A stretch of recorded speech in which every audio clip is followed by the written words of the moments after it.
Hello everyone, welcome to true IAS and PCS. तो दोस्तों, अब हम बात करते हैं ह्यूमन कैपिटल और ह्यूमन डेवलपमेंट में क्या लिंक है। ठीक है।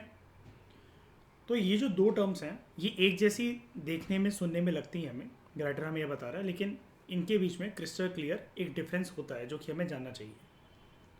ह्यूमन कैपिटल का कंसेप्ट, या फिर जब हम कहते हैं ह्यूमन कैपिटल फॉर्मेशन, इसका जो कंसेप्ट है जब हम इसकी बात करते हैं तो ये कंसेप्ट कंसिडर करता है एजुकेशन को और हेल्थ को, कि ये दो ऐसे हथकंडे हैं, ये दो ऐसे तौर तरीके हैं, वेज एंड मीन्स हैं, जिसकी वजह से हम लेबर की प्रोडक्टिविटी जो है वो बढ़ा सकते हैं, यानी कि इंसान की काम करने की क्षमता हम इंक्रीज कर सकते हैं। जबकि दूसरे तौर पर अगर हम दूसरे कंसेप्ट की बात करें ह्यूमन डेवलपमेंट की, तो ह्यूमन डेवलपमेंट एक आइडिया के ऊपर बेस्ड होता है कि एजुकेशन और हेल्थ इम्पॉर्टेंट आस्पेक्ट हैं इंसानी जीवन के लिए, इंसान के वेलबींग के लिए। ठीक है। अब हेल्थ तो समझ में आता है वेलबींग के लिए, लेकिन आपके दिमाग में अगर ये आ रहा है कि एजुकेशन क्यों वेलबींग के लिए इंपॉर्टेंट है, देखो, जो व्यक्ति शिक्षित नहीं होगा तो उसको फिर अपने मनपसंद के गोल तक पहुंचने के लिए, या फिर एक जगह में इस्टेब्लिश होने के लिए, अब जैसे हाँ ठीक है, ये वाली बात आप कह सकते हो कि ज़रूरी तो नहीं है सर कि पर्सन अपने गोल तक जो है वो नहीं पहुंच पा रहा जस्ट बिकॉज वो एजुकेटेड नहीं है, लेकिन 90% केसेस में यही होता है कि शिक्षा ही आपका एक ऐसा माध्यम होता है जब आप लाइफ में सेटल हो पाते हो। बात सिर्फ गोल में अपने गोल तक पहुंचने की नहीं है, लेकिन एक वेल सेटल्ड लाइफ बिताने के लिए कि आपको कल को कोई फालतू की मगजमारी ना हो, इनकम इतनी आए कि घर का किराया निकलता रहे, घर का राशन बढ़ता रहे, बच्चों की स्कूल की फीस जाती रहे, वाइफ के नखरे और खर्चे पूरे होते रहे। 90% इंसान ऐसी ही कंफर्टेबल लाइफ एक बिताना चाहता है, भले ही उसके ऊंचे ऊंचे सपने ना हो, लेकिन वो टेंशन में नहीं रहना चाहता। तो उसके लिए शिक्षा एक इकलौता ऐसा माध्यम होता है जो इंसान को एक कंफर्टेबल ज़िंदगी देता है, कि इंसान को ये लगता है भाई एक जॉब होगी तो कम से कम 10 लोगों की सुननी नहीं पड़ेगी, भले ही वो इतनी हो कि मेरा 2 वक्त की रोटी का इंतज़ाम निकल जाए उससे, लेकिन मुझे घर में आके या फिर दूसरों के मतलब शक्लें देखते हुए या फिर ताने सुनते हुए ऐसे रहना पसंद नहीं है। तो उसके लिए अगर आपके जीवन को इस चीज़ में कुछ बेटर कर सकते हैं तो वो शिक्षा बेटर कर सकती है, इसलिए एजुकेशन को वेलबींग के साथ लिंक करा जाता है। खैर छोड़ो, हम टॉपिक पर स्टिक करते हैं। ह्यूमन डेवलपमेंट एक आइडिया के ऊपर बेस है कि जो शिक्षा है और जो हेल्थ है, स्वास्थ्य है इंसानों का, वो इंटीग्रल है, वो इंपॉर्टेंट है टू ह्यूमन वेलबींग। क्योंकि ऐसा माना जाता है सिर्फ तभी जब लोगों के पास एक एबिलिटी होगी, सक्षमता होगी पढ़ने की, लिखने की और लंबी और हेल्दी ज़िंदगी बिताने की, तो they will be able to make other choices which they value. तभी इंसान किसी और चीज़ के बारे में सोच सकेंगे जिसको वो इम्पोर्टेंस देना चाहते हैं। मेंटली पहले इंसान ये तो सोच ले कि हाँ मेरे पास इतनी पर्याप्त मात्रा के अंदर आय है, आय इन द सेंस कि इनकम है। ठीक है, इतनी इनकम है मेरे पास, इतनी मेरे पास कंफर्टेबल ज़िंदगी बिताने के लिए सैलरी आती है, और उसके बाद मेरा स्वास्थ्य भी अच्छा रहता है, तभी इंसान फिर किसी और चीज़ के बारे में, किसी और नए एस्पेक्ट के बारे में, नई इच्छाओं के बारे में सोच सकता है। वापस आते हैं उस कंसेप्ट के ऊपर, ह्यूमन कैपिटल के ऊपर। ह्यूमन कैपिटल मानता है कि ह्यूमन बींग्स जो हैं दे ट्रीट, ह्यूमन कैपिटल का जो कंसेप्ट है वो ट्रीट करता है ह्यूमन बींग्स को as a means to an end. ठीक है, यानी कि जो इंसान एजुकेशन और हेल्थ में अगर इन्वेस्ट करें, या फिर ये दोनों चीज़ें अगर उनको मिल जाए, यही एक अच्छे जीवन बिताने का रास्ता है। मीन्स का मतलब होता है रास्ता, एंड का मतलब होता है मंजिल, कि आप लाइफ में पहुंचना कहाँ तक चाह रहे हो, कि आपका एम क्या है, लक्ष्य क्या है। तो ह्यूमन कैपिटल फॉर्मेशन का कंसेप्ट ये मानता है शिक्षा और स्वास्थ्य ये दो ऐसे रास्ते हैं जो कि इंसानों को मंजिल तक लेकर जा सकते हैं, और अल्टीमेटली ये रास्ता इंसान खोद है, क्योंकि इंसान के अंदर ही ये दो चीज़ भरी रहेगी। शिक्षा भी इंसान के अंदर है, स्वास्थ्य भी उसका उसके अंदर है। अगर ये दोनों उससे छिने हुए हैं तो यानी कि इंसान बीमार है, या फिर उतना शिक्षित नहीं है कि अपनी मनपसंद की जॉब पा सके, अच्छी सैलरी अर्न कर सके, कंफर्टेबल लाइफ बिता सके। तो ह्यूमन कैपिटल मानता है कि ह्यूमन बींग्स जो हैं वो एक रास्ता है एंड तक जाने का, गोल तक पहुंचने का। अब यहाँ पर human being as a means को क्यों बोला गया है, क्योंकि एजुकेशन और हेल्थ ह्यूमन बींग्स इंसानी शरीर के साथ ही कनेक्टेड है। उसके पर्सन जहां जहां जाएगा उसका स्वास्थ्य और उसकी शिक्षा उसके साथ रहते हैं। The end being the increase in productivity, तो एंड रिजल्ट निकलेगा क्या, वो निकलेगा अगर इंसान के पास ह्यूमन कैपिटल फॉर्मेशन का कंसेप्ट हम डिस्कस कर रहे हैं, भटकना मत। ह्यूमन कैपिटल फॉर्मेशन का कंसेप्ट या ह्यूमन कैपिटल कंसेप्ट ये कहता है कि शिक्षा और स्वास्थ्य एक ऐसे तौर तरीके, एक ऐसे हथकंडे हैं जहाँ पर एंड रिजल्ट ये निकलेगा कि इंसान जहाँ पर भी काम कर रहा है उसकी प्रोडक्टिविटी इंक्रीज होगी, क्योंकि उसे वक्त टाइम टू टाइम दवाइयाँ नहीं खानी पड़ेंगी अपने हेल्थ को अच्छा रखने के लिए, और ना ही उसे फिर ऐसा लगेगा कि यार मौका मेरे हाथ से निकल गया, मैं काश और पढ़ लेता और अच्छी जॉब होती और अच्छी सैलरी मेरी होती। नहीं, तो इनिशियल लेवल पर जब इंसान एक गीली मिट्टी का घड़ा होता है तब हमें उसके ऊपर ये इन्वेस्टमेंट करनी चाहिए। गीली मिट्टी का घड़ा इन द सेंस कि जब पढ़ने लिखने की उसकी एज है और जब उसका स्वास्थ्य बनाने की जो एज है, तो घर, परिवार, समाज, अब समाज क्या, दूसरे पड़ोसी तो आकर दे नहीं जाएंगे आपको काजू बादाम खिला, रोज 2 वक्त का दूध तो नहीं दे जाएंगे आपको पिलाने के लिए, पीने के लिए। तो हम लोग यहाँ पर ऐसा मानते हैं कि अगर हम साफ शब्दों में बात करें, एक घर परिवार और उसमें भी आपके माँ बाप और दूसरा सरकार, इनका दायित्व, इनकी रिस्पॉन्सिबिलिटी बनती है कि ह्यूमन कैपिटल फॉर्मेशन को सुनिश्चित करें, स्पेशली एजुकेशन और हेल्थ अपने बच्चे के लिए। वो एक प्रकार से इन्वेस्टमेंट है। शुरू में ऐसा लगेगा, सरकार को ऐसा लगेगा यार हम तो पैसे पे पैसा खर्च करे जा रहे हैं, माँ बाप को ये लगेगा हमारी जेब से पैसा 3 सालों के लिए खर्च होता चल रहा है, लेकिन दिस इज़ एन इन्वेस्टमेंट। वो पर्सन ना ही सिर्फ घर परिवार का नक्शा बदल के रख देगा, जब उसकी बहुत अच्छी जॉब कहीं पर लगेगी, उसका स्वास्थ्य अच्छा होगा तो पैसे भी बचेंगे। सिर्फ घर परिवार का नक्शा बदलना, समाज के अंदर नाम करना, सिर्फ ये नहीं करेगा, वो पर्सन देश का भी नक्शा बदलने में एक योगदान देगा, जीडीपी को बूस्ट करने में, इकोनॉमिक ग्रोथ को बूस्ट करने में वो योगदान देगा। लेकिन देश को भी ऐसे एसेट को संभाल कर रखना चाहिए ताकि ऐसा ना हो कि कल को ऐसा व्यक्ति देश छोड़ के भाग जाए और किसी और देश में ज़्यादा सैलरी के लिए काम करने लगे। इसलिए हम कहते हैं कि इकोनॉमिक ग्रोथ के बेनिफिट्स सब लोगों में उनके वर्थ के अकॉर्डिंग, उनकी काबिलियत के अकॉर्डिंग, उनकी कैपेबिलिटी के अकॉर्डिंग मिलने चाहिए, बटने चाहिए। अदरवाइज इस कंसेप्ट को हम क्या कहते हैं, जब एक काबिल व्यक्ति देश छोड़कर चला जाता है और दूसरे देश की इकोनॉमिक ग्रोथ या जीडीपी में कंट्रीब्यूट करने लग जाता है क्योंकि वहाँ पर उसको अट्रैक्टिव सैलरी रखती है, इसको हम कहते हैं, क्या कहते हैं फाइका, इसको हम लोग, इस फिनोमेना को ब्रेन ड्रेन। कि एक अच्छे दिमाग वाले व्यक्ति को, एक अच्छे पढ़े लिखे व्यक्ति को, समझदार व्यक्ति को, जो काबिल व्यक्ति था, केपेबल व्यक्ति था, जिसका दिमाग इस देश की तरक्की में यूज हो सकता था, देश ने ऐसा एसेट, ऐसा ज्वेल, ऐसा जेम खो दिया। और किसी और देश ने ऐसे इंसान के दिमाग की काबिलियत को पहचाना और उसको अपने देश की तरफ, अपनी इकोनॉमिक ग्रोथ में कंट्रीब्यूट करने की तरफ अट्रैक्ट करने के लिए higher salary, higher packages offer करे, और पर्सन चला गया। पर्सन को कोई रोक क्यों नहीं सकता है जाने से बाहर? क्योंकि हम ग्लोबलाइजेशन के एरा में रह रहे हैं। वो अलग बात है कि अगर आपके देश में फ्रीडम है, लिबर्टी ना हो, नॉर्थ कोरिया जैसा अगर हालात हो तो अलग बात है, लेकिन ऐसे दुनिया में देश तो 1% भी नहीं है, ठीक है? आपको ट्रैवल करने से या कोई बाहर जाके काम करने से कोई नहीं रोक सकता, ठीक है? तो in this view, any investment in education and health is unproductive. कब? शिक्षा और स्वास्थ्य के ऊपर अगर इन्वेस्टमेंट करी जाए तो वो अनप्रोडक्टिव होगी। कब होगी? If it does not enhance output of goods and services. कि कल को इंसान जो है उसको पढ़ाया भी गया, लिखाया भी गया, स्वास्थ्य भी उसका अच्छा इंश्योर करा गया, लेकिन वो फिर भी पर्सन कोई गुड्स एंड सर्विसेज को प्रोड्यूस करने में, इकोनॉमिक एक्टिविटीज़ को, देश में जो इकोनॉमिक एक्टिविटीज़ हो रही हैं उसमें उसका कोई कॉन्ट्रीब्यूशन नहीं है, तो ह्यूमन कैपिटल का फॉर्मेशन यहाँ पर आकर यूटर्न ले लेता है। मतलब आपको राइटर यहाँ पर ये बताने की कोशिश कर रहा है, ज़रूरी नहीं है कि हम एजुकेशन और स्वास्थ्य के ऊपर अगर पैसा खर्च करें तो नेसेसरीली वो एक ह्यूमन कैपिटल फॉर्मेशन का आउटकम बनकर निकलेगा। ज़रूरी नहीं है। पर्सन प्रोडक्टिव एसेट होना चाहिए और देश के अंदर होना चाहिए। देश के अंदर वो गुड्स एंड सर्विसेज जो है वो प्रोड्यूस करे, उसमें उसका कॉन्ट्रीब्यूशन है, जिसको इकोनॉमिक्स में नेशनल इनकम के चैप्टर में हम लोग कहते हैं फाइनल गुड्स एंड सर्विसेज। और हम लोग क्या कहते हैं आशिमा, किसी भी गुड या सर्विस को प्रोड्यूस करने के लिए 4 फैक्टर्स ऑफ प्रोडक्शन कौन से होते हैं?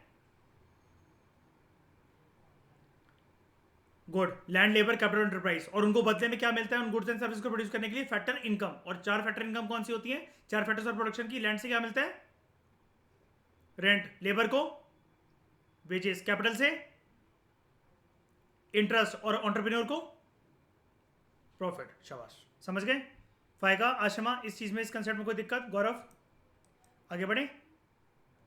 तो ये जो ह्यूमन डेवलपमेंट का पर्सपेक्टिव है, अगर हम बात करें फिर दूसरे पर्सपेक्टिव की, ह्यूमन डेवलपमेंट का जो पर्सपेक्टिव है वो ये मानता है कि ह्यूमन बींग्स जो हैं they are ends in themselves, यानी कि शिक्षा और स्वास्थ्य कोई रास्ता नहीं है मंजिल तक पहुंचने का, वो अपने आप में मंजिल है, वो कोई रास्ता नहीं है। Just a minute.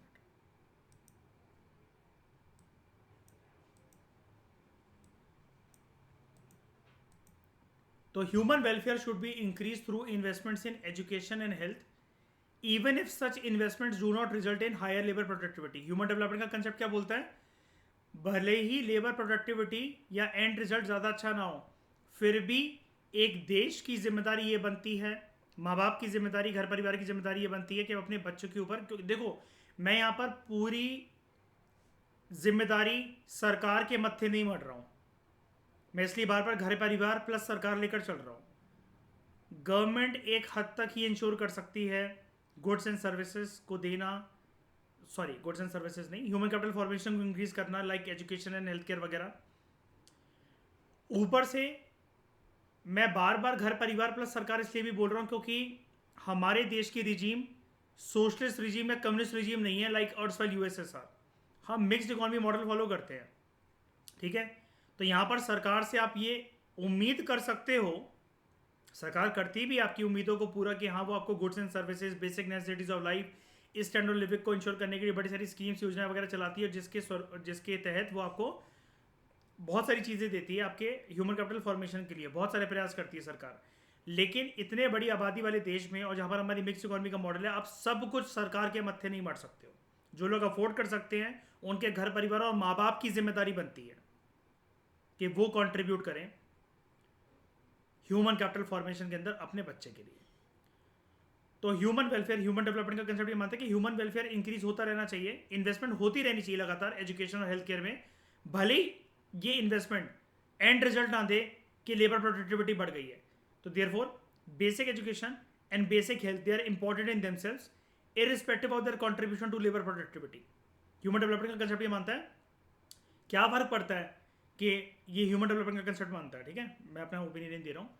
Human development के कंसेप्ट के अकॉर्डिंग उसका मानना ये है कि क्या फ़र्क पड़ता है कि कल को अगर जो देशवासी हैं वो प्रोडक्टिव तरीके से काम कर रहे हैं कि नहीं कर रहे हैं, अगर उनको बेसिक शिक्षा मिल गई है, बेसिक स्वास्थ्य उनका ठीक है, तो देश की फालतू की जो जीडीपी है जो कि लग सकती थी जनता के स्वास्थ्य में, जनता की शिक्षा में, कम से कम बेसिक लेवल पर जब जो लोग थे, बच्चे थे, जब वो गीली मिट्टी का घड़ा थे, तब ये दो चीज़ें उनको इंश्योर करवाकर कम से कम देश ने उनको उनके पैरों पे तो खड़ा करवा दिया। अब उनकी मर्जी कि उनको कौन सा गोल लेना है, क्या करना है, घर पे पड़े रहना है, खाना पीना है, टीवी देखना है, मोमोज खाने हैं, या फिर अपने गोल को, अपने गोल की तरफ कदम बढ़ाते हुए प्रोडक्टिव बनना है। और ह्यूमन डेवलपमेंट का कंसेप्ट वैसे फायदा ज़्यादा बढ़िया है कि नहीं है? क्योंकि क्या बताओ, देश मतलब सरकार अगर सुनिश्चित करवा भी दे फायदा बेसिक एजुकेशन और हेल्थ केयर, तो मयूर क्या इसकी वजह से लोगों में एक उत्साह या मोटिवेशन भी आ जाएगा क्या कि हर कोई मतलब आईएएस की तरफ बढ़ पड़ेगा, डॉक्टर की तरफ बढ़ पड़ेगा, इंजीनियर की तरफ बढ़ पड़ेगा, हर कोई पॉलिटिक्स में घुसकर सीएम और पीएम के सपने देखेगा? ऐसा हो जाएगा क्या जनता का हाल? भाई फ्री बिल भी तो एक चीज़ होती है कि नहीं होती है? क्यों आशिमा? फ्री बिल भी तो एक चीज़ होती है ना। कि आपको एक बार बताओ आशिमा, घर पे कोई मारता है, पीटता है? बताओ, सती प्रथा जैसी हालत चल रही है आपकी घर पे, सारी चीज़ें कंफर्टेबल वे में आपको मिलती है ना, अब उसके बावजूद भी क्या ये चीज़ काफ़ी है क्या कि आप अपने गोल तक, लक्ष्य तक रोज फुल एंथुजियाज्म के साथ मोटिवेटेड होकर, रोज उतना ही सेम मोटिवेटेड होकर अपने लक्ष्य की तरफ आगे बढ़ो? जरूरी है क्या ऐसा? बहुत कुछ एक जीवन, एक पर्सन के पर्सनल लाइफ में भी तो चल रहा होता है ना। अब जो ह्यूमन कैपिटल का जो कंसेप्ट है वो तो साफ तरीके से ये क्या देता है कि अगर लेबर प्रोडक्टिविटी इंक्रीज ना हो तो हमें इन्वेस्टमेंट जो है हेल्थ केयर और एजुकेशन में करनी ही नहीं चाहिए। पर फायका वही वाली बात है ना मयूर, ये बताएगा कौन कैसे? आप किसी बच्चे को देखकर बता दोगे क्या, अरे इसके ऊपर पढ़ाई लिखाई में पैसे मत लगाओ, हेल्थ में पैसे मत लगाओ, कोई फायदा नहीं है? ये अनप्रोडक्टिव एसेट ही रहेगा, नहीं ना। ह्यूमन डेवलपमेंट का कंसेप्ट ये मानता है कि आप देशवासियों को पैरों पे खड़ा करने के लिए इनिशियल लेवल पर जो उनको हेल्थ केयर चाहिए, जो सैनिटेशन चाहिए, जो शिक्षा चाहिए, तो बेसिक शिक्षा और स्वास्थ्य प्रोवाइड करवा दो आप उनको। अब मुझे एक बात बताओ, सरकार अगर पोलियो की जागरूकता जनता के अंदर नहीं फैलाती, और देखो जनता तो एक दो लोग ऐसे भी होते हैं कि नहीं भी जाएंगे अपने बच्चों को लेकर, भूल गए, कल जाएंगे, परसों जाएंगे, छोड़ो ना आज नहीं जाते हैं, कल लगवा देंगे इसको टीका, मतलब इंजेक्शन, जैसे देसी भाषा में ऐसा बोलते हैं कि टीका लगवाना, इंजेक्शन लगवा देंगे इसको, कल पिलवा देंगे पोलियो के ड्रॉप्स। वो तो सरकार इतने अहम कदम, ठोस कदम लेती है। मयूर, आते हैं ना घर घर, बेल बजाते हो हर एक हफ्ते कि आपके घर में कोई छोटा बच्चा है कि नहीं है, पोलियो की ड्रॉप्स दिलवानी है ना, होता है कि नहीं होता। और उसकी वजह से हमने पोलियो को कंप्लीट तरीके से इरेडिकेट कर दिया कि नहीं कर दिया है, बड़ी सारी बीमारियों को, स्मॉल पॉक्स वगैरह को भी जड़ से मिटा दिया है। अब सरकार अगर ये इतनी यूनिवर्सल ड्राइव, या फिर आप कहो कि यूनिवर्सल कवरेज करके इन सारे इनिशिएटिव्स को नहीं चलाती, तो बेसिक हेल्थ केयर या एजुकेशन जो सरकार इतना ध्यान देना चाहती है कैसे सुनिश्चित होता, है ना। लेकिन ये सरकार ने ह्यूमन कैपिटल फॉर्मेशन तो करवा दिया, ठीक है, लेकिन इसकी वजह से ज़रूरी नहीं है कि कल को लेबर प्रोडक्टिविटी इंश्योर होगी, यानी कि हर एक इंसान जिसका स्वास्थ्य अच्छा है, बेसिक लेवल पर उसको शिक्षा मिल रखी है, वो स्कूल जाता था, 6 से 14 साल तक की शिक्षा पूरी हो रखी है, और उसका स्वास्थ्य भी अच्छा था, और मिड डे मील स्कीम के अंतर्गत उसको प्रोटीन न्यूट्रिशन रिच खाना भी मिलता हुआ आया, कुछ मतलब दिक्कत नहीं है। लेकिन इसका मतलब ये नहीं है ना कि पर्सन ज़रूरी नहीं है कि अपने मुकाम तक पहुंच ही जाएगा, क्योंकि बहुत कुछ, जैसे कि मैंने आपको बताया, फ्री विल पे भी डिपेंड करता है, और ह्यूमन डेवलपमेंट का कंसेप्ट इस चीज़ को रिस्पेक्ट करता है। तो in such a view, every individual has a right to get basic education and basic health care. That is, every individual has a right to be literate and lead a healthy life. Human development का concept ये मानता है कि इंसान के पास ये अधिकार है। आप ये देखकर इंसान के ऊपर इन्वेस्टमेंट मत करो, देशवासियों के ऊपर ये देखकर इन्वेस्टमेंट मत करो कि कल को जाकर वो अगर मतलब फ़ायदे का सौदा है तो ही हम उनके ऊपर इन्वेस्ट करेंगे, वरना अगर कल को वो प्रोडक्टिव लेबर की कैटेगरी में नहीं आते हैं। प्रोडक्टिव लेबर यानी कि यहाँ पर आप लेबर वर्ड से मजदूर मत समझने लगना इंसानों को, लेबर इन द सेंस कि एसेट, जैसा कि मयूर ने बोला, यहाँ पर लेबर का मतलब वो नहीं है कि ये मिट्टी के जो है वो पतीले ढोकर जाएंगे, है ना, रेत लेकर जा रहे हैं, कोई चूना सीमेंट लेकर घर बनाने जा रहे हैं। ये लेबर का मतलब होता है आप और मैं भी लेबर ही हैं, कल को अगर जाके काम कर रहे हैं। हमको क्या बोला जाता है, सिविल सर्वेंट बोला जाता है, जनता का नौकर, तो हम भी एक लेबर ही होते हैं। आप किसी भी जगह पर काम कर रहे हो, चाहे आप एमएनसी में काम कर रहे हो, आपका करोड़ों का पैकेज है, आप उस जगह में इकोनॉमिक्स की डेफिनेशन के अकॉर्डिंग लेबर ही हो। यहाँ पर बात चल रही है प्रोडक्टिव लेबर की, ठीक है। फ्री विल का कंसेप्ट देखो मयूर, ये होता है जैसे पॉलिटिकल थ्योरी में मैंने पढ़ाया था, ह्यूमन डेवलपमेंट का कंसेप्ट, ह्यूमन कैपिटल फॉर्मेशन का कंसेप्ट ये बोल रहा है कि इंसानों के ऊपर अगर आपने खर्चा करा है बेसिक स्वास्थ्य और बेसिक शिक्षा के ऊपर, लेकिन एंड रिजल्ट ये आता है कि वो अनप्रोडक्टिव रहा इंसान, ठीक है, वो आउटपुट गुड्स और सर्विसेज में मतलब उसकी प्रोडक्शन में कंट्रीब्यूट नहीं कर रहा, तो वो अनप्रोडक्टिव मतलब स्वास्थ्य और शिक्षा की वजह से नहीं है, मतलब उसका काम करने का मन नहीं करता। और ह्यूमन डेवलपमेंट कंसेप्ट ये बोल रहा है कि भले ही उसका काम करने का मन ना करे, लेकिन बेसिक शिक्षा और बेसिक स्वास्थ्य सबको इंश्योर करवाओ। तो भाई ये मैं ये बता रहा था इन सबको, ये फ्री विल के ऊपर है ना मयूर। आपको सरकार बेसिक सरकार छोड़ो, घर वालों ने बेसिक स्वास्थ्य बेसिक हेल्थ केयर, भगवान की कृपा से मयूर आप पढ़े लिखे हो, अच्छे खासे पढ़े लिखे हो, और स्वास्थ्य भी अच्छा है। अब आप अपने गोल की तरफ जाते हो कि नहीं जाते हो, तो आपके ऊपर है ना। सरकार आकर अगर ये दो चीज़ें सुनिश्चित करवा भी दे, मम्मी पापा ने इतना खर्चा करा, ये सब कुछ आपको मिल गया, बेसिक स्वास्थ्य और हेल्थ केयर मिल गया, बचपन में आपको पोलियो की दवाइयाँ, जितने टीके इंजेक्शन थे सब अच्छे लगे, घर वालों ने कभी कोई आपको ऐसा नहीं करा कि खाने पीने में कोई कमी रखी हो, यानी कि यू आर हट्टा कट्टा इंसान, ठीक है। लेकिन उसके बावजूद भी आप अपने गोल तक पहुंचोगे कि नहीं पहुंचोगे, इकोनॉमी में प्रोडक्टिवली कंट्रीब्यूट करोगे कि नहीं करोगे, या प्रोडक्टिव एसेट बन के आओगे कि नहीं आओगे, ये तो आपके ऊपर डिपेंड करता है ना। सरकार ये थोड़ी ना कहेगी हमने तुम्हें काजू बादाम और दूध पिलाया था बचपन में जाकर, अब चलो तुम कैसे मेहनत मजदूरी नहीं करोगे देश के लिए, कैसे तुम आईएएस नहीं बनोगे, हम देखते हैं तुम्हें, कोड़े थोड़ी ना बरसाने लगेगा कोई।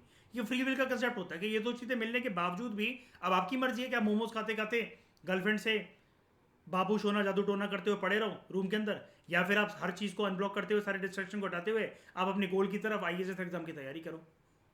तो ह्यूमन डेवलपमेंट कंसेप्ट ये बोलता है इंसान एंड रिजल्ट कैसा भी लेकर आए, भाई उसका करने का मन है कि नहीं है, चाहे वो प्रोडक्टिव एसेट हो चाहे नहीं हो, बेसिक स्वास्थ्य और बेसिक शिक्षा प्रोवाइड कराना ये सरकार की और देश की जिम्मेदारी है, और एज वेल एज घर परिवार की भी जिम्मेदारी है। मैं बार बार अगेन रिपीट कर रहा हूँ, घर परिवार का कंसेप्ट में इसलिए लेकर आ रहा हूँ, हम क्योंकि सोशलिस्ट या कम्युनिस्ट रिजीम के अंदर नहीं बैठे हुए हैं लाइक ऑर्स वाली यूएसएसआर, हम मिक्स इकोनॉमी रिजीम के अंदर बैठे हुए हैं इस वजह से, जहाँ पर हम लोग ये मानते हैं कि सारी जिम्मेदारी सरकार के मत्थे नहीं मढ़ी जा सकती, जो लोग अफोर्ड कर पा रहे हैं उनके माँ बाप की भी जिम्मेदारी है। और अल्टीमेटली ह्यूमन डेवलपमेंट का कंसेप्ट ये कहता है एक पर्सन की खुद की भी जिम्मेदारी होती है, मतलब माँ बाप और चलो सरकार तो जो करना था कर गई, ठीक है, अब आप अपने गोल तक नहीं बैठे हो या फिर आप अगर नॉन सीरियस हो अपने काम के लेकर, तो भाई इसमें कोई आपका खुदा भी कुछ नहीं कर सकता फिर आपका। नेक्स्ट स्लाइड लोग, हाँ हाँ प्रशासन से नफरत, तो हाँ बेसिक नीड मिल में तो वो चिढ़ जाते हैं कि देश की जो लोकतांत्रिक व्यवस्था है वो ऐसी है कि हैव्स एंड हैव नॉट्स का फर्क कर रखा है उसने, तो हम भाई ऐसे देश में क्यों रहे हैं जहाँ पर हमारे ऊपर इल्ज़ाम लग जाते हैं, हमारी बेटियों को उठा लिया जाता है और हमें कोई सहायता नहीं दी जाती है, पुलिस वाले एफ लॉन्च नहीं करते। तो फिर इंसान की जब सारी उम्मीदें टूट जाती हैं, पोस्ट इंडिपेंडेंस में पढ़ाया था ना मैंने, जब सारी उम्मीद इंसान की टूट जाती है तो वो हथियार ही उठाता है फिर इन द एंड जाकर, क्योंकि फिर इंसान के मन से देखो इंसान ना तब तक कानून को फॉलो करता है, ये आपको मैं एथिक्स में बहुत अच्छे से पढ़ाऊंगा इस चीज़ को, और गवर्नेंस में भी पढ़ाऊंगा आगे आने वाले चैप्टर्स के अंदर। कानून की रिस्पेक्ट हम तब तक करते हैं जब हम कानून से डरते हैं। जिस दिन ये डर खत्म हो जाता है ना, और डर किसको लेकर लगता है हमें, डर इंसान का दो तरीकों को लेकर लगता है, एक कि मेरा फिजिकल वायलेंस ना हो, मेरे खिलाफ कोई मारे पीटे ना मुझे, दूसरा उसका प्यार डीएनए की तरफ अपने के, मेरे घर परिवार वालों को कुछ ना हो। जिस दिन ये दो डर खत्म हो जाते हैं इंसान के, इंसान उस दिन बेफिक्रा हो जाता है, फिर इंसान कोई भी कदम उठाने से पहले ये नहीं सोचता कि जीवन और मृत्यु के बीच में मैं कहाँ उलझा हुआ हूँ, कहाँ फंसा हुआ हूँ। फिर उसके मन से कायदे कानून की जो रिस्पेक्ट होती है या जो डर होता है वो सब मिट जाता है। State of human capital formation in India, अब भारत के अंदर जानते हैं कि भाई ह्यूमन कैपिटल फॉर्मेशन कहाँ तक पहुंचा है। ऊपर वाली बात आई थिंक आप लोगों को समझ में आ गई होगी, ह्यूमन कैपिटल ह्यूमन डेवलपमेंट के बीच में बेसिक डिफरेंस क्या है। दिस इज़ वेरी इंपॉर्टेंट कि ये चीज़ आपको हेल्प करेगी। This was a very beautiful paragraph. ये चीज़ आपको हेल्प करेगी जीएस पेपर 3 के अंदर, इकोनॉमिक्स के अंदर, 4 के अंदर, एथिक्स इंटीग्रिटी एप्टीट्यूड के अंदर, एसए के अंदर, जीएस पेपर 1 सोशियोलॉजी के अंदर, जीएस पेपर 2 गवर्नेंस के अंदर, ठीक है, बहुत होलिस्टिक कंसेप्ट है ये। तो state of human capital formation in India, in this section we are going to analyse human capital formation in India कि भारत कहाँ तक पहुँचा है। अच्छा, ऐसे क्वेश्चन ना मेंस में पूछे जाते हैं। अब लोग कंफ्यूज होते हैं कि भाई शायद से हमने इकोनॉमिक सर्वे ठीक से नहीं पढ़ा या फिर कोई रिपोर्ट हमें पढ़नी चाहिए थी। ये आपका मेंस का एक रेडीमेड आंसर है कि ह्यूमन डेवलपमेंट फॉर्मेशन हमारे देश में कहाँ तक पहुँचा है, एंड इसकी जो कवरेज है ये आपसे GS paper 1 Indian society, 2 governance, 3 आपका इकोनॉमिक्स और 4 आपका एथिक्स इंटीग्रिटी एप्टीट्यूड में, और प्लस आपके ऐसे में ये वाली चीज़ पूछी जा सकती है। अगर ज़्यादा मैं प्रिसाइजली बात करूँ तो ये आएगा जीएस पेपर 3 इकोनॉमिक्स से कनेक्ट करता हुआ, ठीक है। State of human capital formation India, कुछ करंट अफेयर आप इसमें ऐड करना चाहो तो कर सकते हो, लेकिन ये आपके पास एक रेडीमेड आंसर है मेंस का, रेडीमेड आंसर है। अगर आप नहीं भी ऐड करना चाहो, लेटेस्ट चीज़ें ना लिखना चाहो, लेटेस्ट स्कीम्स के बारे में आपको ना पता हो, कोई फर्क नहीं पड़ता, कोई टेंशन वाली बात नहीं है। तो in this section we are going to analyse human capital formation in India. Writer में कह रहा है we have already learn that human capital formation is the outcome of, ये ह्यूमन कैपिटल फॉर्मेशन होता कैसे है, ये आता कैसे है कंसेप्ट। तो it is the outcome of, it is the end result of, जब हम इन्वेस्टमेंट करते हैं शिक्षा के अंदर, स्वास्थ्य के अंदर, पर्सन जब एग्ज़ाम क्वालिफाई करके या फिर अपने कॉलेज वगैरह से पास आउट होकर किसी कंपनी में जॉब के लिए लगा, तो वो कंपनी फिर अपने एम्प्लॉयज़ के ऊपर खर्च करे ऑन द जॉब ट्रेनिंग उनकी करवा कर, माइग्रेट कर या, और माइग्रेशन जर्नली हमारे देश में तो रूरल टू अर्बन माइग्रेशन होता है बेटर अपॉर्चुनिटीज़ के लिए, और इंटरनेशनल माइग्रेशन भी होता है जिसको हम लोग पॉजिटिवली इतना लेते नहीं है बिकॉज हम उसको कहते हैं ब्रेन ड्रेन, लेकिन कुछ पॉजिटिव एस्पेक्ट उसके होते हैं, जैसे कुछ कारीगर मजदूर वगैरह काम कर रहे हैं गल्फ कंट्रीज़ के अंदर या कहीं पर भी। मैं गल्फ कंट्री मिडिल ईस्ट का ज़्यादातर एग्जांपल इसलिए लेता रहता हूँ क्योंकि सबसे ज़्यादा रेमिटेंस हमें उस रीजन से आता है all over the world as compare to all over the world, ठीक है, उधर से आता है। माइग्रेशन और इन्फॉर्मेशन, ये हम सारी चीज़ हमने एक एक के ऊपर एक एक पैराग्राफ पढ़ा था। अब भारत के अंदर ये सारी चीज़ों की व्यवस्था कैसी है और रिजल्ट क्या क्या हमें देखने को मिले। तो ऑफ दीज, मतलब ये आप सारे पैरामीटर्स उठा लो, इनमें से जो एजुकेशन है और जो हेल्थ है, ये भारत के लिए सबसे इंपॉर्टेंट सोर्स है ह्यूमन कैपिटल फॉर्मेशन का। सिर्फ भारत के लिए नहीं, आप किसी भी देश को देख लो, यार on the job training, migration information तो बात की बात है ना। सबसे पहले हर एक सरकार का या देश में रहने वाले माँ बाप का, अगर वो अफोर्ड कर पा रहे हैं तो, लेकिन नहीं कर पा रहे तो सरकार की जिम्मेदारी ये बनती है ना कि देशवासियों को बेसिक शिक्षा, बेसिक स्वास्थ्य प्रोवाइड कर दो, अपने पैरों पर उनको खड़ा करवा दो। ठीक है, तो they are very important sources of human capital formation. We know that India is a federal country with a union government, state governments and local governments like municipal corporation, municipalities and village panchayat. और local governments आई थी, आपको पता है, इनको constitutional bodies declare कर दिया गया था through 73rd amendment act and 74th amendment act, urban local bodies and rural local bodies. तो कॉन्स्टिट्यूशन जो है भारत का, जो संविधान है, it mentions the functions to be carried out by each level of government, कि हर किसी का दायित्व या रिस्पॉन्सिबिलिटी क्या बनती है। ठीक है, यानी कि सेंट्रल गवर्नमेंट को क्या रोल निभाना है, स्टेट गवर्नमेंट को क्या रोल निभाना है, और लोकल गवर्नमेंट को क्या रोल निभाना है। Accordingly expenditure on both education and health are to be carried out simultaneously. सरकार की जिम्मेदारी बनती है कि शिक्षा और स्वास्थ्य के ऊपर जो खर्चा है वो साथ में कैरी आउट हो by all the 3 tiers of the government, यानी कि लोकल लेवल पर ये वाला काम अर्बन लोकल बॉडी या रूरल लोकल बॉडी सुनिश्चित करने की कोशिश करे, राज्य के लेवल पर राज्य की सरकारें ये सुनिश्चित करने की कोशिश करें, और केंद्र लेवल पर केंद्र की सरकारें करने की कोशिश करें। अब आप कहोगे सर केंद्र सरकार आपने अलग से क्यों बोला, राज्य की सरकार जब आप बोल चुके हो तो, क्योंकि केंद्र सरकार कोई जगह तो है नहीं। केंद्र सरकार का दायित्व ये बनता है कि वो फंड्स एलोकेट करे राज्य की सरकारों को, और राज्य की सरकारें बिल्कुल ग्राउंड लेवल पर जाते हुए या तो खुद इंप्लीमेंट करें, या फिर उनसे भी ज़्यादा अगर कोई बेसिक डिसेंट्रलाइज लेवल है तो वो अर्बन लोकल बॉडीज़ या रूरल लोकल बॉडीज़ को फंड एलोकेट करें, जो कि उनको केंद्र सरकार से प्राप्त हुआ था, और फिर वो जाकर स्कीम्स और इनिशिएटिव्स इन सब में लगाएं, जिससे जनता का शिक्षा और स्वास्थ्य जो है वो बेसिक लेवल पर इंश्योर। ठीक है, हम इस चीज़ को एनालाइज करेंगे चैप्टर नंबर 8 के अंदर, और तब आपके 2 टॉपिक कवर हो जाएंगे जीएस पेपर 2 के। हेल्थ और एजुकेशन का ना एक वर्ड गिवन है, मतलब ये ना दोनों वर्ड्स गिवन है, हेल्थ कॉमा एजुकेशन, ये जीएस पेपर 2 के अंदर मीन्स के सिलेबस में। तो बच्चों से ये बोला जाता है कि जब भी आप मीन्स के सिलेबस को अगर आप देख रहे हो, हर एक वर्ड के ऊपर जो जीएस पेपर 1 से लेकर 4 तक गिवन है, हर एक वर्ड के ऊपर आपके पास 20 to 30 पेजेस का कंटेंट होना चाहिए। और एग्जाम में बैठने से पहले 150 वर्ड्स और 250 वर्ड्स के अंदर आपके पास एबिलिटी होनी चाहिए कि आप उसको कंप्रेस करके लिख सको, क्योंकि स्कोप ही है ये पेपर का 10 नंबर के क्वेश्चन 150 वर्ड्स, 15 नंबर के क्वेश्चन 250 वर्ड्स। तो उसमें आपको चैप्टर नंबर 8 जो है ये आपको एजुकेशन और हेल्थ केयर के बारे में आपको अच्छे से बता देगा। ठीक है, एजुकेशन के बारे में हालांकि हम इस चैप्टर में डिस्कस कर लेंगे, लेकिन हेल्थ केयर के बारे में चैप्टर नंबर 8 में आपको अच्छे से पता लग जाएगा, और इसके लिए आपको कोई करंट अफेयर की ज़रूरत नहीं है। और ये चीज़ मैं ऐसा नहीं कह रहा हूँ कि आप यहीं से पढ़ोगे तो आपका मैं वो टिक करवा दूंगा सिलेबस से। ये हम अपने मेंस के जो डॉक्यूमेंट्स हैं, जैसा कि मैंने आपको दिखाए थे अभी कुछ महीने पहले, वहाँ से भी कवर करेंगे, लेकिन ये आपको एक प्यारा सा बच्चों के लेवल पर जो इंट्रोडक्शन या जो बेसिक समझ होती है ना कि टॉपिक के बारे में आप ऑल राउंड फेमिलियर हो गए हो, फिर लेवल अप करने वाली जो बात आती है वो बाद में आएगी। लेकिन आप इतना भी अगर लिख कर आ रहे हो, आप 2 पॉइंट्स को आंखें बंद करके अपने सिलेबस से टिक कर सकते हो जीएस पेपर 2 के, हेल्थ एंड एजुकेशन। तो do you know who takes care of education and health in India? Before we take up the analysis of the education sector in India, we will look into the need for the government intervention in the education and health sector। कि सरकार intervene क्यों करती है, क्यों ज़रूरी है सरकार के लिए, हम सरकार से क्यों एक्सपेक्ट करें कि सरकार बेसिक शिक्षा और स्वास्थ्य जो है वो लोगों के लिए इंश्योर करवाएगी।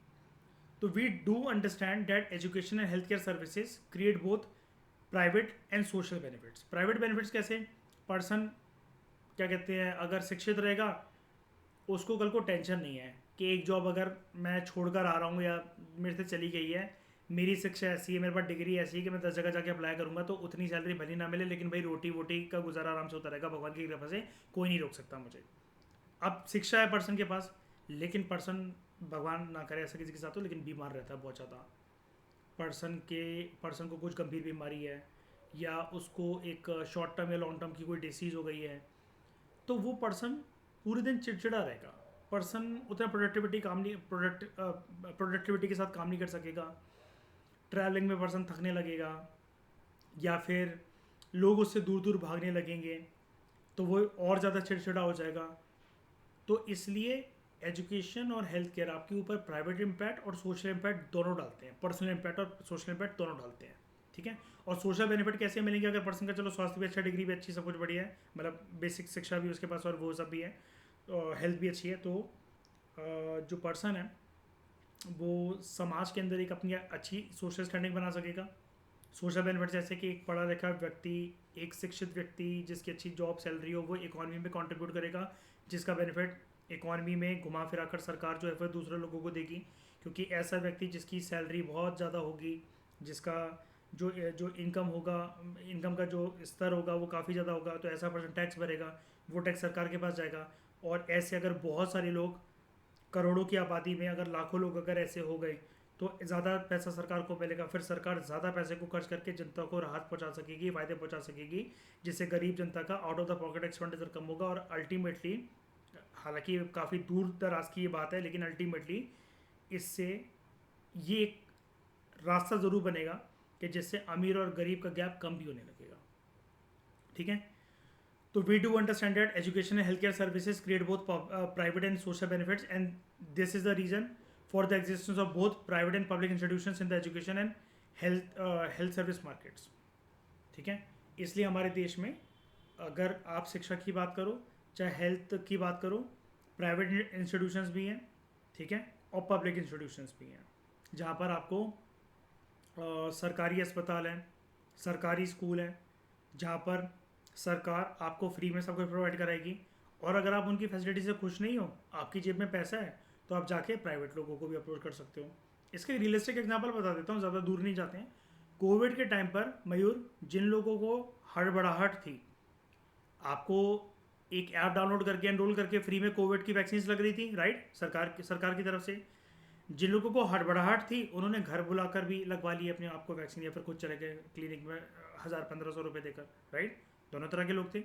एजुकेशन की आप बात करो, तो अगर आप सरकारी स्कूल में एनरोल करते हो, तो आपको वहाँ पर मिड डे मील स्कीम के अंतर्गत फ्री में खाना मिलता है, स्कूल की यूनिफॉर्म वगैरह मिलती है, जूते मिलते हैं, टाई बेल्ट वगैरह सब कुछ मिलता है, पैसे भी मिलते हैं। और गर्ल चाइल्ड है अगर आपकी कोई, या फिर आप गर्ल चाइल्ड हो, तो आपके माँ बाप को पैसे मिलेंगे।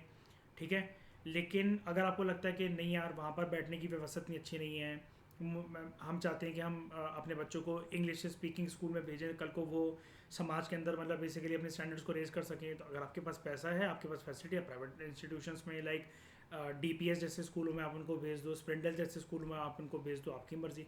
ठीक है, तो इसलिए जैसा कि मैं इस लेक्चर की स्टार्टिंग में भी कह रहा था, हम यहाँ पर एक तरफा बात इसलिए नहीं करते हैं। मैं घर परिवार प्लस सरकार बार बार इस लेक्चर में जब से शुरू हुआ है तब से मैं इसलिए बोल रहा हूँ, बिकॉज अगेन मैं तीसरी बार बोल रहा हूँ कि हम अर्ट्सवाइल यूएसएसआर रिजीम के अंदर नहीं है, ना ही हम पूरी तरीके से कैपिटलिस्ट रिजीम लाइक यूएसए की तरह। हम लोग मिक्स इकोनॉमी मॉडल को फॉलो करते हैं, जहाँ पर अगर जनता खुद से कुछ नहीं कर पा रही है, सरकारी संस्थाएं अवेलेबल हैं उनको फ्री में प्रोवाइड करवाने के लिए।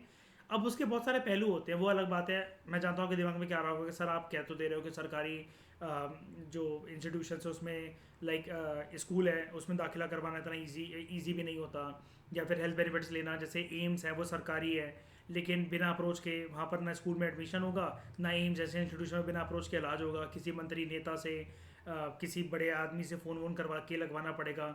स्कूल में बच्चे इतने आसानी से एनरोल हो नहीं सकते हैं, किसी न किसी को या तो पैसा खिलाना पड़ेगा, ना कुछ कर या कुछ करना पड़ेगा, या फिर बहुत चप्पल चटकानी पड़ेगी, बार बार स्कूल के चक्कर लगाने पड़ेंगे। कभी वो बोलेंगे आधार कार्ड नहीं है, कभी वो बोलेंगे ये फॉर्म नहीं है, वो फॉर्म नहीं है, कभी वो गरीब लोगों का शोषण करेंगे ये बोलते हुए कि 100 जगह जो उनको चक्कर कटवाना वो जानते नहीं है। ठीक है, वो सारी बातें आप ठीक हैं, तभी तो हम कहते हैं कि गवर्नेंस जो है वो हमारे देश में वीक है। लेकिन केंद्र सरकार जो पॉलिसीज़ वगैरह बनाती है, उन पॉलिसीज़ में दम है। ग्राउंड लेवल पर जो उसको इम्प्लीमेंट करते हैं अधिकारी, उनकी वजह से वो पॉलिसीज़ और स्कीम्स हमें ख़राब सुनाई देती हैं। सरकार पागल नहीं होती है कि पॉलिसी मेकर्स को और ख़ुद भी इतना टाइम वेस्ट करे कि स्कीम्स अनाउंस करे, वो करे। कौन चाहेगा भाई, अगर मेरे से कोई बोल रहा है कि तुम ये अनाउंस कर दो तुम्हारी जेब से पैसा जाएगा, मैं तो कभी ना करूँ उस चीज़ को अनाउंस जैसे मेरी जेब से पैसा जा रहा है बेफालतू में। लेकिन फिर भी अगर हम अपनी जेब से पैसा खर्च करें, मतलब मैं सरकार के पर्सपेक्टिव से आपसे बात करूँ कि सरकार फिर भी अगर नई नई योजना स्कीम्स को खर्च करती है, तो सरकार इज़ प्रो पीपल, उनके वेलफेयर के बारे में सोचती है, मतलब वो प्रो वेलफेयर अप्रोच के साथ चलती है। ग्राउंड लेवल पर जो अधिकारी होते हैं, जो प्रशासनिक अधिकारी होते हैं, ये घूसखोर हो सकते हैं, इनकी जो गवर्नेंस इम्प्लीमेंटेशन है वो बेकार हो सकती है। उसके भी तरीके होते हैं ठीक करने के, जिसको हम जीएस पेपर 2 के गवर्नेंस सेक्शन में जानेंगे। ठीक है, तो expenditure on education and health makes sustainable long term impact, जैसा कि आपने पढ़ा कि आपकी पर्सनल ज़िंदगी के ऊपर भी और सोशल इम्पैक्ट भी डालता है आपका शिक्षा और आपका हेल्थ का जो स्वास्थ्य का जो स्तर होता है। ठीक है, and they cannot be easily reverse, ठीक है। और एक बार अगर आप बेसिक लेवल में अच्छी शिक्षा प्राप्त कर लो और आपकी हेल्थ शुरू से अच्छी हो, ठीक है, जहाँ पर आपको बीमारियाँ वगैरह नहीं लगती, आप फ्रिक्वेंटली बीमार नहीं होते हो, बचपन से इस चीज़ का ध्यान रखा गया है घर वालों के द्वारा या देश में सरकार के द्वारा जनता के ऊपर ऐसी निगरानी रखी गई है, तो फिर आप दो चीज़ों से तो फ्री हो जाते हो। तो government intervention is essential here. क्यों? हर कोई पर्सन हर कोई पर्सन अच्छी क्वालिटी का हेल्थ केयर या फिर शिक्षा का स्तर अपने बच्चों को, अपने घर परिवार वालों को प्रोवाइड नहीं करवा सकता, क्योंकि अल्टीमेटली उसकी आय, उसकी इनकम हो सकता है उतनी ना हो। इसलिए government intervention is necessary. For example, once a child is admitted to school और हेल्थ केयर सेंटर जहाँ पर required services are not provided, before the decision is taken to shift the child to another institution, substantial amount of damage would have been done. तब तक तो लंका लग जाएगी उस बच्चे की, ठीक है। क्योंकि ऐसा भी होता है ना, लोग फिर जैसे स्कूल की बात का आप कर लो, अगर वो क्वालिटी इतनी अच्छी नहीं है वहाँ पर, या स्ट्रिक्टनेस नहीं है, डिसिप्लिन नहीं है, और बच्चों को वहाँ पर अपना कोई फ्यूचर नज़र नहीं आता, सिर्फ उनके लिए एक डिग्री रह गई है स्कूल, तो ऐसे पूरे स्कूल में अगर 1200-1500 बच्चे हैं, एक या दो जो होंगे वो सीरियसली स्कूल जाते होंगे, जिनको पढ़ने का मन करता होगा, जिनको लगता होगा नहीं यार डिग्री के भरोसे हम एटलीस्ट कदम कदम तो आगे बढ़ाएं, भले ही हम जो है आगे कुछ ना कर सकें, जिससे हर कोई जानता है कि आगे चलकर देखो जो एक हमारे में राइट टू एजुकेशन एक फंडामेंटल राइट जैसे है, तो सरकार 6 से 14 साल तक की फ्री एजुकेशन प्रोवाइड करती है। आगे जाकर आपको टर्शरी लेवल पर, कॉलेज वगैरह के लेवल पर आपको अपनी खोज जुगाड़ करनी पड़ेगी। और इस देश की हालत इतनी बदतर है, ये देश इतना ज़्यादा हैव्स एंड हैव नॉट्स के बीच में फ़र्क क्रिएट करता है। आप तो सिर्फ अमीर और गरीब की बात करते हो, अगर आप अपर मिडिल क्लास और रिच में भी एक लक्ष्मण रेखा खींच दो ना, वहाँ पर भी करियर बनाने को लेकर एक फ़र्क आ जाता है हैव्स एंड हैव नॉट्स का। आप सिर्फ ये कह दो कि आप डॉक्टर बनना चाहते थे या चाहते हो, आपके चाहने से कुछ नहीं होता। सरकार इतना भी ज़्यादा सपोर्ट नहीं करेगी, और आपके मम्मी पापा की जेब में अगर लाखों से लेकर करोड़ों तक के अगर पैसे नहीं है, तो आपका ये सपना हमेशा अधूरा ही रह जाएगा। अगर आप हर सेमेस्टर की लाखों रुपए फीस भर सकते हो अपने बच्चे की, एक इंजीनियरिंग का कोर्स करवाते हुए, डॉक्टर का कोर्स करवाते हुए, तब जाकर शायद से उसका कुछ हो सकता है। बहुत सारे लोगों के घर परिवारों में जो सपने होते हैं कि उनका लड़का या लड़की इंजीनियर बने, डॉक्टर बने, मेडिकल फील्ड में जाए, इंजीनियरिंग फील्ड में जाए, लोग अपने खेतों को, प्रॉपर्टी को, घर बार को बेचते हुए पढ़वाते हैं ऐसे अपने बच्चों को। जब लोगों को पर्सनल जीवन में ऐसा कुछ करना पड़ रहा है, तो आप देश की हालत समझो कि क्या देश की हालत है। कहने को इस देश ने डॉक्टर बनाया, लेकिन उस देश ने नहीं बनाया, माँ बाप ने अपना खून बेचकर बनाया डॉक्टर से। ये भी एक हैव्स एंड हैव नॉट्स का एक एंगल है, इसको आप अभी नहीं समझ पाओगे। ये एथिकल वैल्यूज़ के साथ कनेक्ट होता है, जिसको मैं आपको जीएस पेपर 4 में प्लस गवर्नेंस के साथ ज़्यादा अच्छे से कवर करवा पाऊंगा अभी। लेकिन आप समझ तो गए होगे कि मैं क्या कहना चाह रहा हूँ, ठीक है। अब आप में से सब लोग अच्छे खासे परिवार से हो, ठीक है, ठीक ठाक इनकम है, सब कुछ है, भगवान की कृपा से सब कुछ सही चल रहा है। लेकिन अगर मैं आपसे पूछूं कि आपके 3-4 भाई बहन हैं, सभी लोगों के लिए मम्मी पापा 1-1 करोड़ रुपए लगाकर उनको डॉक्टर या फिर इंजीनियर बना पाएंगे क्या, या फिर उतनी उतनी फीस भर पाएंगे क्या प्राइवेट इंस्टीट्यूशंस की। या कल को आपके भाई बहन, कोई भाई बहन है वो ऑस्ट्रेलिया जाकर पढ़ना चाहते हैं, कोई स्वीडन जाकर पढ़ना चाहते हैं, कोई अमेरिका जाकर पढ़ना चाहते हैं, वहाँ पर पक्का जब वो वहाँ से बनकर आएंगे तो वो डॉक्टर या फिर उनके पास आराम से करोड़ों रुपए का पैकेज होगा। लेकिन वो पैकेज तो बाद में मिलेगा ना, पहले आपको लगाना भी तो पड़ेगा करोड़ों रुपए अपनी जेब से। तो वो ऐसा स्तर है क्या सब लोगों का? ऐसा स्तर 5% भी लोगों का हमारे देश में नहीं रहता है। और वो बहुत एक बोल्ड डिसीजंस होते हैं जो घर परिवार वाले लेते हैं सोच समझ के, बहुत सारी चीज़ों में। ये भी एक हैव्स एंड हैव नॉट्स का फर्क क्रिएट करते हैं। और इसके लिए again blame is to be taken by government only, कि ठीक है यार आप अलाउ करते हो कि हाँ जिसको जो ठीक लगे वो मतलब पर्सनल लेवल पे जाके कर सकते हैं, लेकिन फील्ड्स तो कम से कम इक्वली क्रिएट करो, है ना। अब जैसे यूपीएससी का फॉर्म है, बहुत बढ़िया एक वो जो है मैसेज देता है कि इक्वालिटी कहीं ना कहीं एग्जिस्ट करती है हमारे देश में। और वो भी फेयर तरीके से। जैसे लड़कों के लिए जो फॉर्म की जो कीमत है वो 100 रुपये होती है और लड़कियों के लिए फॉर्म फ्री होता है। अगर आप स्टेट पीएससी के फॉर्म्स को देखो वो 500-500 700-700 रुपये के होते हैं और फिर उसमें कोई लड़का लड़की के लिए कोई फ्री नहीं होता, सबको इक्वल देने पड़ते हैं।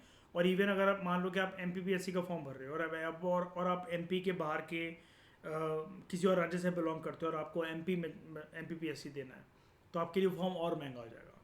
यूपीएससी लेकिन एक सेंट्रल लेवल की बॉडी है, लड़कियों के लिए फॉर्म फ्री है और लड़कों के लिए 100 रुपये। ये छोटी छोटी चीज़ें फ़र्क क्रिएट करती हैं। आप ये बोलो ना, क्या ही फ़र्क पड़ जाता है किसी के 100 रुपये से, 500 रुपये से, 1500 रुपये से। तो आप ना अपने कुएं से बाहर निकलो। आप अपनी लोकेलिटी, अपनी रिश्तेदार, आपके दिमाग में यही आता है भारत कश्मीर से कन्याकुमारी, गुजरात से अरुणाचल। जब आप इतना भारत को नाप तोल के देखते हो, एक गली से दूसरी गली में इंसानों की औकात बदल जाती हैं, खर्च करने का तौर तरीका बदल जाता है, पहनावे के ऊपर इन्वेस्टमेंट बदल जाती है और ज़मीन आसमान का फ़र्क इनकम के अंदर भी आ जाता है। ये चीज़ है। और अगेन ये चीज़ शो करता है कि गवर्नेंस बहुत स्ट्रांग होनी चाहिए हमारे देश की और उसमें एक हेल्पिंग हैंड देता है human capital formation. Moreover, individual consumers of these services do not have complete information about the quality of service and their cost। जैसा कि मैंने आपको बताया कि सरकारी स्कूल का अगर आप एग्जाम्पल पकड़ लो या फिर सरकारी अस्पताल का आप एग्जाम्पल पकड़ लो, doctor patient to doctor ratio, patient to bed ratio, मतलब एक पेशेंट के लिए कितने बेड अवेलेबल, मतलब पेशेंट टोटल कितने आते हैं अस्पताल में और उनके लिए कितने बेड अवेलेबल होते हैं और एक डॉक्टर कितने पेशेंट को एड्रेस करता है। सरकारी अस्पतालों की जो हालत होती है ध्वस्त होती है। लोग ज़मीन में चादर चटाई बिछाए हुए सो रहे होते हैं। भाई हॉस्पिटल तो कम से कम ऐसा होना चाहिए ना कि जहाँ पर आप हाइजीन, सैनिटेशन एक्सपेक्ट कर सकते हो। वहाँ पर भी कोई थूक रहा है, कोई तंबाकू खा रहा है, वॉशरूम इतने स्मेली हो रखे होते हैं। तो जहाँ पर आप ठीक होने गए हो वहीं से आप बीमारी लपेट कर लेकर आ रहे हो या फिर वहीं पर हाइजीनिक और सैनिटेशन वाली कंडीशन नहीं है। ऑक्सीजन सिलेंडर जिसको बुजुर्ग अंकल आंटियों को लगाए गए हैं जो कि आपके दादा दादी की उम्र के हैं, अस्पताल में लाइट चली जा रही है, सरकारी अस्पतालों में पंखे नहीं चल रहे हैं घंटों तक। हीट स्ट्रोक से पीड़ित होकर एक पर्सन आया है अस्पताल में और अस्पताल में लाइट ही नहीं है, उसको कह रहे हैं ग्लूकॉन डी पी लो ठीक हो जाओगे। प्राइवेट हॉस्पिटल्स में, क्लिनिक्स में जाकर आपको सारी फैसिलिटी मिल जाएगी, आप घंटों तक एसी में बैठो, लेकिन आपकी जेब से पैसा पानी की तरह बहेगा। हर कोई अफोर्ड कर सकता है क्या? Answer is big big big no. ठीक है, बिल्कुल नहीं। अगेन फ़र्क क्या है हैव्स एंड हैव नॉट्स का। तो राइटर आपको यहाँ पर बताना क्या चाह रहा है, या फिर मैं इतने ज़्यादा डिटेल में आपसे बार बार ये सेम चीज़ें रिपीट कर करके क्यों बोल रहा हूँ? ह्यूमन कैपिटल फॉर्मेशन जब हो रहा है और जब हम एजुकेशन और हेल्थ केयर की बात कर रहे हैं, चलो सरकार दे रही है, भाई देने से कुछ नहीं होता, क्वालिटी भी मैटर करती है। आप ये बोल दो किसी को कि हमने रोटी खिलाई है, कभी भी मैं आपको एक ज्ञान की बात बताता हूँ, मैं ऑन रिकॉर्ड ये वाली चीज़ बोल रहा हूँ। आप पर्सनली कितने भी बड़े मैच्योर हो जाओ या मम्मी पापा को ऐसा कभी करते देखो, हमेशा इसके विरुद्ध में रहना, ये आपकी साइड से बहुत बड़ा पाप होता है। कभी ऐसा मत करना। क्या? आपके घर में रात का कुछ खाना बचा हुआ है जो कि बिल्कुल फ्रेश है, आपकी मम्मी ने फ्रिज में रख दिया था, बिल्कुल फ्रेश है, कोई दिक्कत वाली बात नहीं है, आपने उसको देखा भी कि हाँ भाई बिल्कुल फ्रेश है, कुछ चीज़ नहीं है। कभी भी किसी को बचा कुचा खाना, स्पेशली वो लोग जो आपको लगता है कि आपसे ले लेंगे, लाइक काम वाली बाई या ड्राइवर आपका, या फिर जो भी, मतलब आप जिनको मतलब समाज में देखते हो कि हाँ भाई इनके पास इतना नहीं है तो एक टाइम का इनका खाना बचेगा, आप तो ये घमंड में देते हो ना। ये चीज़ है कि हाँ भाई हमने तो हेल्प कर दी, लेकिन आप एक बारी ना शांत दिमाग से सोचना, आपने हेल्प करी है या फिर अपने पाप ले लिया अपने सर के ऊपर। ये एक बहुत बड़ा पाप होता है। बचा कुचा खाना जब आप खुद नहीं खा रहे हो तो आप दूसरों को क्यों खिला रहे हो? ये चीज़ शो करता है कि आप इंसानी ज़िंदगी की या फिर अपने कंपैरिजन में सामने वाले को कहाँ देखते हो, उसके अस्तित्व को कहाँ देखते हो। एक ब्रेड एक्सपायर होने वाली है, बिस्किट एक्सपायर होने वाले हैं, तो आप वो काम वाली आंटी को क्यों दे रहे हो? आप खा के दिखाओ उसको। आपको लगता है कि दूध जो है, आपके 2 लीटर दूध पड़ा हुआ है, आप बाहर चले गए थे, वो खट्टा खट्टा सा होने लगा है, तो आप उसको काम वाली को क्यों दे रहे हो कि अपने बच्चों को पिला देना, जाओ तुम्हारे घर में चाय बन जाएगी? आप किसी को घटिया क्वालिटी का जो सामान दे रहे हो, फिर आप जाके कुछ सालों बाद कंप्लेंट करो कि हमारे घर परिवार में तो टेंशन रहती है, मेरे जीवन तो हेल बन चुका है। तो भाई ये इन्हीं आपकी हरकतों की वजह से आपका जीवन हेल बनता है, जिसको आप दुआ समझ के या फिर बहुत खुशी खुशी दे देते हो ना, मैं तो बहुत मदद करता हूँ, मैं तो ऐसे दान करता हूँ, पुण्य करता हूँ, ये भ्रम है आपका। ये आप रोज पाप लेते हो और 100 गुना लेते हो। आप उसको बचा हुआ खाना दे रहे हो, बचा कुचा खाना दे रहे हो। आपको जैसे जब कुत्ता मरने लग जाता है ना, तो उसको कुत्ते की मौत बहुत बुरी होती है, तो आपको फिर शरीर में ऐसी बीमारियां लगने शुरू हो जाएंगी। आप या तो फिर ऐसे मानसिक पीड़ा से जूझोगे जहाँ पर आपके मम्मी पापा आपकी आंखों के सामने मर रहे होंगे, उनकी दवाइयाँ ख़त्म नहीं हो रही होंगी। ये इन्हीं हरकतों की वजह से होता है। क्वालिटी बहुत मैटर करती है। जो मानसिक पीड़ा बहुत सारे लोगों की ख़त्म नहीं होती ना जीवन में, वो इन्हीं हरकतों की वजह से ख़त्म नहीं होती है। एक होता है आप अपने आप को फूल कर रहे हो, एक होता है आप सोच समझ के शांति उससे व्यवस्था से कभी सोचो तो। आपको नहीं खिलाना किसी को फ्रेश खाना, मत खिलाओ। किसी के साथ ऐसा ट्रीटमेंट मत करो कि आप उसको पेपर में फाड़ के दे रहे हो, दूसरी प्लेट दूसरी चम्मच में दे रहे हो। मत दो, उससे बढ़िया मत दो, बिल्कुल भी मना कर दो कि भाई हम नहीं देते हैं किसी को कुछ भी, वो ज़्यादा बेटर है। ये पाप अपने सर मत लो, क्योंकि इसका इम्पैक्ट जिस दिन आपके घर परिवार वालों के ऊपर आएगा ना, आप देख देख के मरोगे उनको रोज। वो तो चलो एक बार बीमार होंगे, आप आपकी मौत डेली होगी। In this situation the providers of education and health services acquire monopoly power and are involve in exploitation. ठीक है, जो एजुकेशन और हेल्थ केयर के जो प्रोवाइडर्स होते हैं वो मोनोपोली एक्वायर कर लेते हैं। जैसे कैसे? हॉस्पिटल्स जैसे जो लिमिटेड किसी जगह पर होते हैं, जो स्कूल्स होते हैं, अब उनका ऑलमोस्ट एक जैसा रेट चल रहा होता है कि आपको अगर सबसे बेसिक अगर मैं कहूँ तो स्टोन्स का ऑपरेशन करवाना है, पथरी जानते होगे ना आप लोग, स्टोन्स का ऑपरेशन करवाना है, किसी को हर्निया का ऑपरेशन करवाना है, किसी को कैटरैक्ट का ऑपरेशन करवाना है। आई में होता है कैटरैक्ट, आप जानते होगे। उसको क्या कहते हैं, मोतिया बिंद कहते हैं आई थिंक हिंदी में, पता नहीं ऐसे कुछ वर्ड होता है। ठीक है, तो ये सब चीज़ें जो हैं, अगर आप प्राइवेट क्लिनिक्स या प्राइवेट हॉस्पिटल से करवाते हो, इनके रेट ऑलमोस्ट सिमिलर रहते हैं। आप जिस स्टेट से बिलोंग करते हो, आप प्राइवेट स्कूल्स में जहाँ पे पढ़ रहे होगे, टॉप से टॉप का स्कूल देख लो और आप अपना स्कूल देख लो। अगर आप प्राइवेट स्कूल से पढ़े हो which is not supported by the government, fees structure थोड़ा सा 3-4 हज़ार, किसी का ज़्यादा किसी का कम, लेकिन ऑलमोस्ट सबका सेम फीस स्ट्रक्चर होगा। आपके अलग अलग दोस्त जो गली मोहल्ले में आपके साथ होंगे, सबके माँ बाप ऑलमोस्ट एक जैसी फीस अलग अलग स्कूलों में, अपने प्राइवेट स्कूलों में बच्चों के लिए देते होंगे। बहुत बार इसकी वजह से एक्सप्लॉयटेशन होता है। क्यों होता है? जो लोग अफोर्ड कर पा रहे हैं या बिल्कुल मार्जिन पे निकाल पा रहे हैं अमाउंट के, भाई बच्चों की स्कूल की फीस जाती है, जाता है, वो जाता है, तो वो तो चलो वो कर लेंगे। लेकिन ऐसे समाज में किसी भी एक गरीब व्यक्ति का बीमार होना, या फिर गलती से ऐसा व्यक्ति इस उम्मीद में कि भाई चलो यार भगवान की कृपा से बच्चे को प्राइवेट स्कूल में हो गया एडमिशन, हम पढ़ाई लेंगे कैसे भी करके, एक अगर अनहोनी हुई तो out of the pocket expenditure उसका इतना होगा कि वो पर्सन जो है ना बच्चों को पढ़ाने के केपेबल रहेगा, और ना बेसिक स्वास्थ्य जो है वो उनका इंश्योर करवा पाएगा। और इस चीज़ में फिर जो है समाज का बहुत बेड़ा गर्क हो जाता है। जैसे भगवान ना करे किसी दुश्मन के साथ भी ऐसा हो, कोविड के टाइम में बहुत सारे बच्चे और बच्चियों की हालत ऐसी हो गई थी, they have committed suicide. Cases आए थे, आप लोगों ने शायद से सुना हो, कभी पढ़ा हो, कि उनके मम्मी पापा उनके स्कूल की फीस नहीं भर पा रहे थे, तो स्कूल वाले बहुत शोषण कर रहे थे। भाई काम धंधा ही नहीं है किसी के पास अवेलेबल, लोगों का जीने मरने की पड़ी हुई है, कल को ये नहीं पता कि भाई कल सुबह यार हम जिएंगे कि उठेंगे। स्कूल वाले, लोन वाले, बैंक वाले, फ़ोन पे फ़ोन, आपका ये लोन बाकी रह गया, इसका अमाउंट आना बाकी है, आपकी ये फीस बाकी रह गई, ये वो है, हम दाखिला काट देंगे, नाम काट देंगे, ऐसा हो जाएगा, वैसा हो जाएगा। तो अब जब माँ बाप टेंशन में, तो बहुत सारे जो बच्चे जो सीरियस हैं करियर को लेकर या जो टेंशन में वो देखते हैं, तो उनको लगता है शायद से हम ही बर्डन या हम ही पनौती हैं, तो चलो अपनी जान ही दे देते हैं, कम से कम बर्डन कम हो जाएगा माँ बाप का। देश ऐसा करवाकर एक एक एसेट खोता है अपना, क्योंकि आपको कुछ नहीं पता। एक बच्चा जो आज नॉर्मल व्यक्ति है, वो स्कूल में पढ़ता नहीं, वो नहीं क्या करता क्या नहीं करता, कल को वो कितना बड़ा एक सीक्रेट एजेंसी का आपका वो बन जाए, हेड बन जाए, जैसे रॉ, ठीक है, research and analysis wing. Politics में क्या वो तूफान लाते लाइक अटल बिहारी वाजपेयी, इंदिरा गांधी, नरेंद्र मोदी।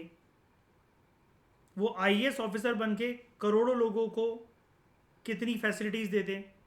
अपने डिस्ट्रिक्ट में 500 बुजुर्ग लोग जो अभी तक पेंशन जिनकी नहीं आ रही थी, वो उसकी पेंशन रिलीज करवाते।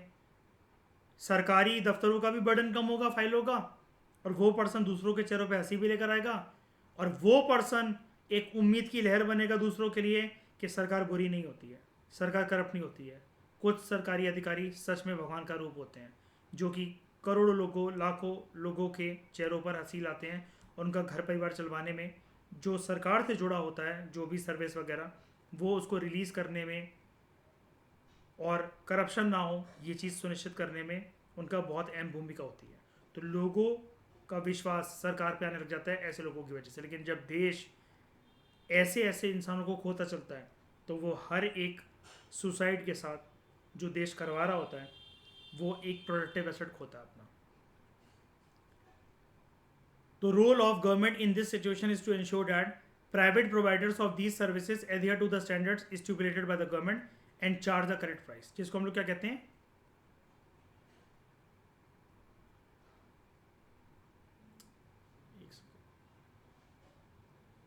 मैक्सिमम प्राइस जो कि कोई चार्ज कर सकता है, उसको हम क्या कहते हैं, प्राइस सीलिंग। एमआरपी तो मयूर एक उसका कैटेगरी होती है प्राइस सीलिंग की, क्योंकि MRP is use for goods. आप अस्पताल जाते हो तो वहाँ पर एमआरपी लगा होता है कि बीपी चेक करवाने जाओगे तो इतना एमआरपी इसका वो है, वो तो कंडीशन को देखते हुए कहता है ना। नहीं, मैं बस एक बात बता रहा हूँ करेक्ट करने की, आंसर आपका सही है, कोई टेंशन नहीं है, ठीक है, ओके, कोई दिक्कत यहाँ तक। इंडिया के अंदर ministries of education at the union the state level, departments of education and various organisations like NCERT. अच्छा, मुझे एक बात बताना ज़रा, एनसीईआरटी और सीबीएसई में फ़र्क क्या होता है?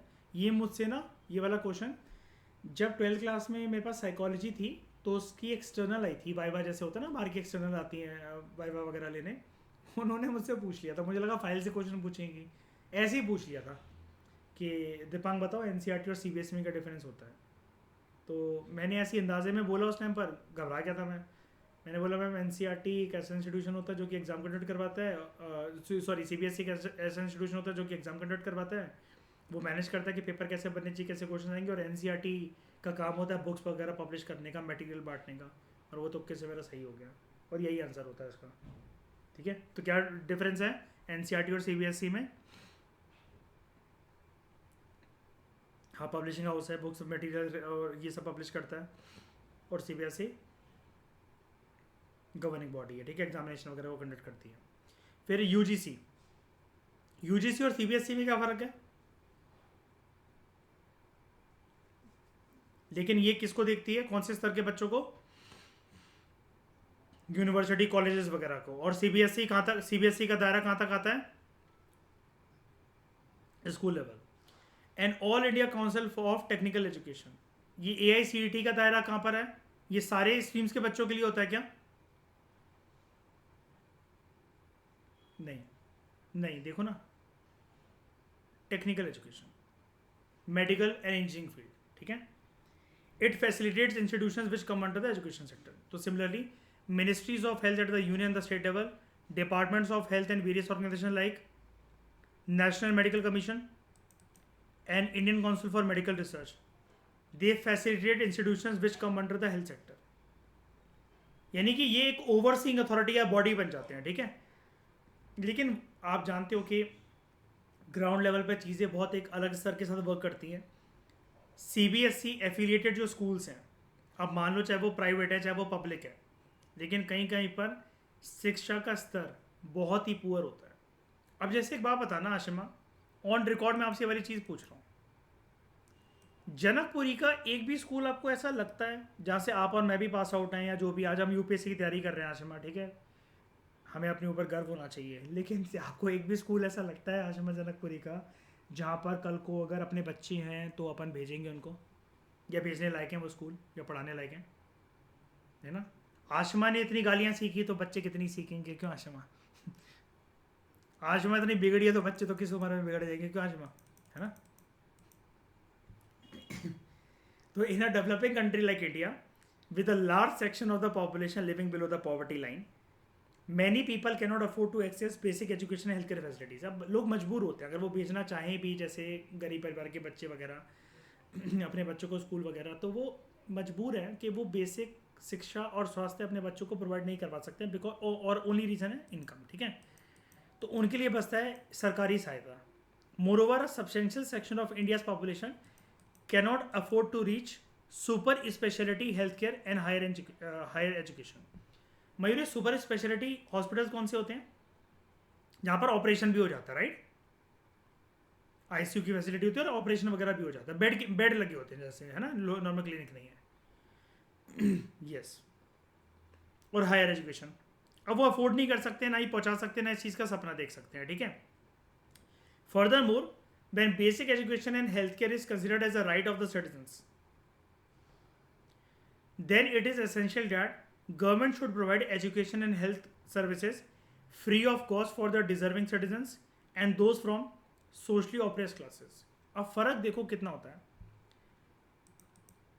आप में से हर एक लड़की जो कि आगे चलकर माँ बनेगी, या जितनी माएँ हैं, किसी भी औरत की एक एक्सपेक्टेशन को आप देख लो, हर एक औरत ये चाहती है कि प्रेगनेंसी के टाइम पर हमें मतलब हमारी हेल्थ केयर को वगैरह को देखने के लिए एक कोई ना कोई हेल्थ केयर सर्विस प्रोवाइडर हमारे पास हो, प्राइवेट नर्स हो, या फिर कोई काम वाली बाई परमानेंट लगी हो, या फिर एक जो भी मालिश करने वाली लगी हो। हमें मतलब बेसिकली उठकर काम वाम ना करना पड़े और हमारा स्वास्थ्य, हमारा रूटीन बहुत अच्छी तरीके से रहे। लेकिन वहीं पर अगर आप काम वाली आंटीज़ को देखो, या फिर जो मज़दूर हैं, मज़दूर की वाइफ्स को देखो अगर आप, या कोई भी ऐसे जो इतनी इनकम वाली जो फैमिली से बिलोंग नहीं करती हैं जो औरतें, उनके लिए प्रेगनेंसी का मतलब ये कि भाई ये प्रेगनेंसी का जो टाइम है जल्द से जल्द कटे। आखिरी दिन तक भी कुछ कुछ तो क्या कहते हैं काम कर रही होती हैं, और प्रेगनेंसी मतलब बच्चों को डिलीवर करने के बाद अगले दिन से या एक दो दिन के अंदर, मैक्सिमम एक हफ्ते के अंदर उनको जाना पड़ता है काम करने। जैसे हमने प्रीवियस चैप्टर के अंदर पॉवर्टी के अंदर भी देखा था, एक केस स्टडी देखी थी कि एक अनु या सुजाता ऐसा कोई करके, वो जैसे उसका बच्चा पैदा हुआ, वो पेड़ों से एक चुन्नी को बांध कर, एक साड़ी को बांध कर उसमें झुलाती हुई उसको चली गई, है ना। और फिर वो जाकर छोड़ गई अपने बच्चे को। उसको ये भी नहीं पता कि शाम को उसका बच्चा वहाँ पर मिलेगा कि नहीं मिलेगा, क्योंकि दो वक्त की रोटी खाने के लिए उसका काम पे जाना ज़रूरी है, और जो ज़मींदार है वो कोई रीज़न नहीं सुनता। अब ऐसी कितनी करोड़ों कहानियाँ होंगी हमारे देश के अंदर, ठीक है, जिसमें जो लोग हैं उनको अपनी आत्मा को मारकर बहुत सारे काम ऐसे करने पड़ते हैं, या फिर जब मूड ना भी हो। और वहीं पर कुछ लोग ऐसे होते हैं कि जो मूड के भरोसे ही पूरा जीवन मतलब वो चलाते रहते हैं कि भाई अभी तो हम थके हुए, अभी तो हम सो रहे हैं, या फिर ये हैं उनके रीजंस हैं। Again this is another aspect of haves and have nots, ठीक है। जैसे एक मेंस्ट्रुअल साइकिल के टाइम पर बहुत सारी बंदियां चिड़चिड़ी हो जाती हैं विदाउट एनी रीज़न, ठीक है। और उसके पीछे कुछ रीज़न क्या कहते हैं होता भी, उनको खुद भी नहीं पता होता कि क्यों चिड़चिड़ी हो रही है, बस उनके स्टमक क्रैम्प्स हो रहे होते हैं। तो वो उनको मतलब बेसिकली कोई भी तबीयत ख़राब जिसकी होती है, चाहे वो बंदा बुखार में तड़प रहा हो या फिर एक लड़की की मेंस्ट्रुअल साइकिल की आप बात करो, चिड़चिड़ा होना स्वाभाविक है, ठीक है। अब ऐसे टाइम पर जहाँ पर एक अच्छे परिवार की लड़की ये बोल रही है अपने घर वालों से कि मैं रूम में जाकर रेस्ट करना चाहूँगी और मुझे कोई डिस्टर्ब करने आना मत, लेकिन वहीं पर एक गरीब परिवार की औरत, एक लड़की जिसकी मेंस्ट्रुअल साइकिल चल रही है, वो ये अफोर्ड नहीं कर सकती है, उसको मालकिन की बातें सुननी पड़ेंगी या फिर उसको डांट खानी पड़ेगी, और कोई उसको नहीं समझ सकता कि she is passing through a menstrual cycle phase, जहाँ पर उसको भी गुस्सा आता है, लेकिन वो दांत मिसाकर इसलिए बैठी हुई है कि उसकी रोटी का सवाल है, इसलिए आप उसको सुना पा रहे हो। और वहीं पर एक घर में अगर कोई लड़की अच्छे परिवार की, वो घर वालों पे चिल्ला रही है, चीख रही है, नखरे दिखा रही है, 100 तरीके की ड्रामेबाजी कर रही है, और वो एक रीज़न ये दे रही है कि I am suffering from menstrual cycle. वहीं पर लेकिन गरीब परिवार की लड़की के लिए, एक औरत के लिए ऐसा कोई रीज़न एग्जिस्ट नहीं करता। Again haves and have nots का फ़र्क, जितने भी चैप्टर के अंदर मैं आपको ऐसे हैव्स एंड हैव नॉट्स का फ़र्क देता जा रहा हूँ, ये आपकी बहुत हेल्प करेंगे एथिक्स वगैरह के अंदर, अगर आप ध्यान से मेरे लेक्चर्स को सुनते हो, समझते हो और मैं कोई भी एग्जांपल देने में हमेशा यही चीज़ फील करता हूँ कि मेरा रीज़न भी यही रहता है कि एमपीपीएससी लगातार जो क्वालिफाई होता है मेरा, मैं अपने आंसर को बहुत रियलिस्टिक रखने की कोशिश करता हूँ। मतलब ये मैं अपने एक्सपीरियंस आपको बता सकता हूँ कि ये मेरी एक एज रहती है हमेशा। ठीक है। आंसर को हमेशा रियलिस्टिक रखना, जो भी आपको, जो आसपास आप दुनिया में देखो, सोचो, समझो, वही आप चीज़, मतलब वो चीज़ करो। ठीक है। तो both the union and the state governments have been stepping up expenditures in the education sector over the years in order to fulfill the objective of attaining cent percent literacy. अच्छा, ये सेंट परसेंट वर्ड का मतलब क्या होता है? जैसे हम हिंदी में कहते हैं शत प्रतिशत, इसका मतलब क्या होता है? 100%। ठीक है, हिंदी में हम क्या कहते हैं? शत प्रतिशत। तो both the union the state governments जो है ये अपने खर्चे बढ़ा रही हैं, इन टर्म्स ऑफ कि बजट एलोकेशन जो होता है अलग अलग सेक्टर्स के ऊपर, तो उसमें एजुकेशन को अब जगह मिल रही है कुछ सालों में, in order to fulfil the objectives of attaining 100% literacy and considerably increase the average educational attainment of Indians. ये स्तर हमारा चल रहा है। यहाँ पर अपनी ह्यूमन कैपिटल फॉर्मेशन भारत के अंदर क्या से उसकी स्थिति चल रही है, एक पिक्चर तो मैंने आपको समझा दी एजुकेशन की। ये सेम पैराग्राफ को हम कनेक्ट करेंगे चैप्टर नंबर 8 के अंदर, जब हम बात करेंगे हेल्थ केयर की। हेल्थ केयर का भी पूरा एस्पेक्ट यहाँ पर बाकी है, अभी हमने हेल्थ केयर के बारे में कोई बात नहीं करी है। हमने यहाँ पर डिटेल में एजुकेशन की बात करी है कि कुछ ऐसी बॉडीज़ हैं जो कि पूरे फ्रेमवर्क को देखती हैं कि सबको क्वालिटी एजुकेशन वगैरह मिले। अब वो जिम्मेदारी सरकार की बनती है कि सरकार जो है एजुकेशन को एक्सेसिबल बनाए। अच्छा, आपको एजुकेशन सेक्टर में सबसे बड़ी इम्प्रूवमेंट जो लानी, मतलब आपको लगता है कि होनी चाहिए, या फिर ऐसा सिविल सर्वेंट वगैरह, चलो सिविल सर्वेंट के तौर पर तो आपका रोल ये रहता है कि आप तो पॉलिसी इम्प्लीमेंटर होते हो, लेकिन आपको क्या लगता है कि इम्प्रूवमेंट कहाँ आनी चाहिए? मतलब लोगों को शिक्षा किस स्तर तक मिलनी चाहिए?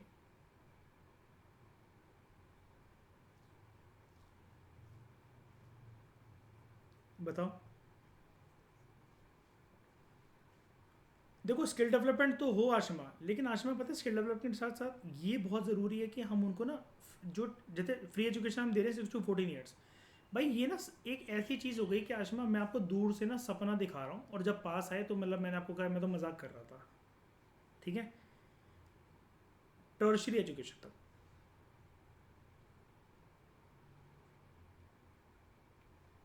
वेस्टर्न कंट्री जैसे वो अगर हम प्रिसाइजली नाम लें ना, स्कैंडिनेवियन कंट्रीज जैसे आइसलैंड है, ग्रीनलैंड है, स्वीडन है ना, यहाँ पर, और इनका हैप्पीनेस इंडेक्स भी बहुत बढ़िया रहता है।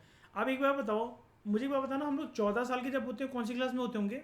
मतलब 18 में 12वीं होती है, मतलब कब 8th क्लास में, है ना, 8वीं 9वीं में होते होंगे मुश्किल से, है ना? तो 8वीं 9वीं तक पढ़ के आशमा कौन सी जॉब मिल रही है बताओ? क्या मिल रहा है? हम सारे लोग तो कॉलेज पास आउट है। आप में से जितने लोग ह्यूमैनिटीज से हो गए, कौन सी जॉब कहाँ ऑफर हो रही है? आज भी आपको अपनी जॉब खुद ही छीननी है एग्जाम निकाल निकाल के। देखो, स्किल डेवलपमेंट अगर आशमा हो भी जाए ना, तब भी वो पर्सन जो है ना बहुत ज़्यादा स्तर अपना बढ़ा नहीं सकता आज के समय में। जैसे मैंने मान लो स्किल डेवलपमेंट वाले लोग हैं आशमा, ठीक है, आप किसी शॉप पे काम कर लो, प्राइवेट क्लिनिक में अपने डॉक्टर का असिस्टेंट बन जाओ, कुछ भी कर लो, ऐसा काम कर, कुछ जो आपको ठीक लगे आप कर लो। 10-15 हज़ार रुपये दिल्ली जैसे शहर में आशमा, चलो अभी मिल रहे हैं, आप सिंगल हो, सब कुछ बढ़िया है, मतलब आप मेल हो फीमेल हो जो भी हो, आगे चल के घर परिवार चल सकता है इतनी इनकम से? बताओ, दिल्ली जैसे शहर में महीने के 10-15 हज़ार रुपये। तो यहाँ पर पता है क्या होता है, बहुत सारे लोग ना अपने आप को कोसते हैं इस चीज़ के लिए कि हम सीरियस नहीं थे, या फिर दूसरे उनको कोसते हैं कि तुम सीरियस नहीं हो, तुम्हारा एग्ज़ाम नहीं निकलता, वो नहीं निकलता। अरे पहली बात तो है ना कि देश में ऐसी हालात होनी ही नहीं चाहिए। अगर एक बंदा इकोनॉमी का प्रोडक्टिव एसेट है तो एग्ज़ाम कौन सा क्राइटेरिया है? सबसे सूझबूझ वाला देश मुझे इस चीज़ में लगता है जापान। स्कूल जा रहे हैं बच्चे, बदतमीज़ भी नहीं है, केपेबल हैं। अब नॉर्मल हंसी मजाक तो हर कंट्री में चलता ही होगा यार, उनके यहाँ भी चलता होगा, गाली गलौज वगैरह करना, टीचरों का फन होना, जो भी है, लेकिन वो देश एग्ज़ाम नहीं ले रहा बच्चों के, रिटन एग्जाम्स नहीं हो रहे। वहाँ प्रैक्टिकल एप्लीकेशन नॉलेज बहुत कम आती है। और ये चीज़ आप अपनी लाइफ में इम्प्लीमेंट करके देख लो, जो भी प्रैक्टिकल चीज़ें होती हैं वो आपको ज़्यादा अच्छे से याद रहती है। आशमा याद है ना, साइकोलॉजी में एक इंटेलिजेंस आती है, रॉबर्ट जी स्टर्नबर्ग ने दी थी वो, एक्सपीरियंशियल एक्सपीरियंशियल इंटेलिजेंस, है ना, कि आप एक्सपीरियंस से जितना सीखते हो ना उतना कभी किसी किताब से नहीं सीख सकते हो। इसलिए वो कहते हैं जिंदगी के सबक ज़्यादा लंबे समय तक याद रह जाते हैं। क्यों आशमा, है ना, ये वाली बात तो आप बहुत अच्छे से समझते होंगे। तो इस डिस्कशन में दोस्तों फिलहाल इतना ही। Thank you very much for discussion.